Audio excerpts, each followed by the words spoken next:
Stop using this unless you want to lose your unmatched data forever.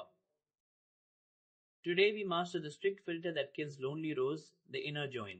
Think of an inner join like this. You have a deck of customers and a deck of orders. You slide them against each other.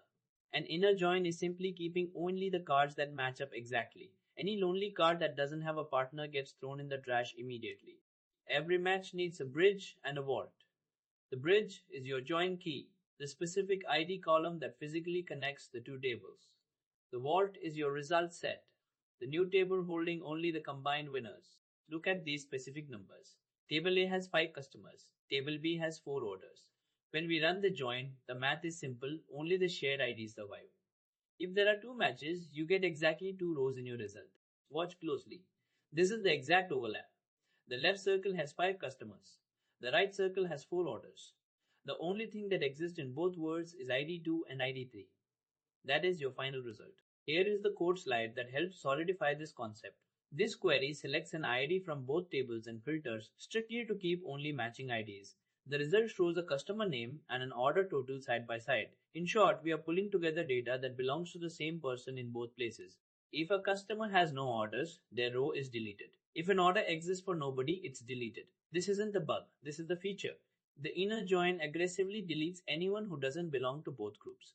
I made a costly mistake once. I needed to see all users, so I used an inner join. The result? All my inactive users vanished because they had 0 orders. I learned that strict matching can accidentally wipe out important data if you aren't careful. Choosing an inner join gives you clean data perfect for analysis. But if you choose a left join, you keep the lonely rows too. Use inner when you strictly need only what matches. Use left when you need to see who is missing. The biggest error isn't missing data, it's joining text columns to numbers. If your key types don't match exactly, the link breaks and you get 0 rows. Always verify your join keys are equal before running. Let's recap what we have covered today. We reconstruct complete information sets by combining rows from distinct tables. We filter out any unmatched data to ensure both conditions are met. Use an inner join whenever you need records that exist simultaneously in both tables. Here is your final trick. Trust the filter. The inner join gives you the exact truth of your relationships without the noise.